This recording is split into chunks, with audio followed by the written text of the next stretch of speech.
今天买了一个猪肚，我们用淀粉还有盐、白醋把它抓洗干净。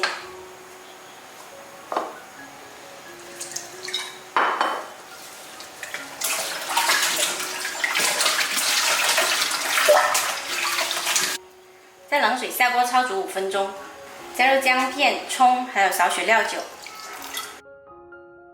煮好了再洗去浮沫，还有这些黄色的地方用刀给它刮去。洗好了直接放进砂锅。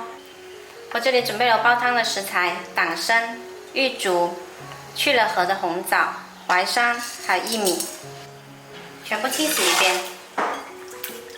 洗好了跟猪肚放一起。5颗胡椒粒敲碎，一起加进来。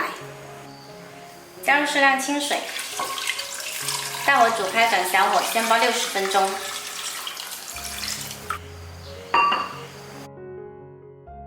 趁这个时候来剁一些姜蒜。起锅热油，把蒜蓉跟姜蓉放进来炒香。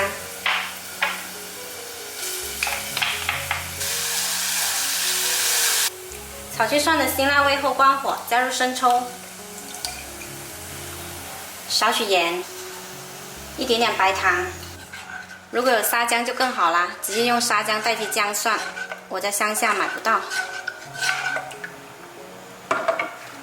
煲了60分钟，我们再来加入莲子，继续煲30分钟。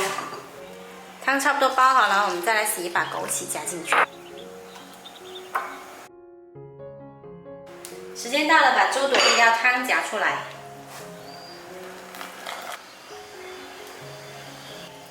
加入枸杞，调一下味，再煮2分钟，我们这个汤就煲好啦。猪肚拿出来后切成条，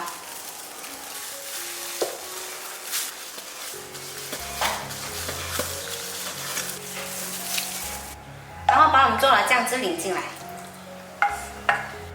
加入适量花生米。1把香菜，适量香油，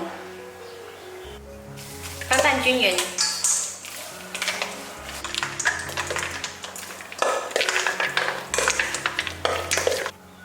拌好就可以装盘开吃。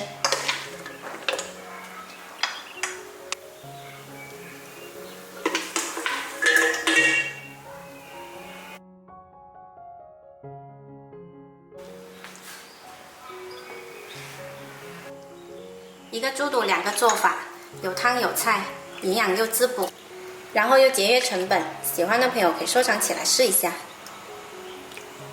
我是小坏，喜欢我的视频记得关注我哦。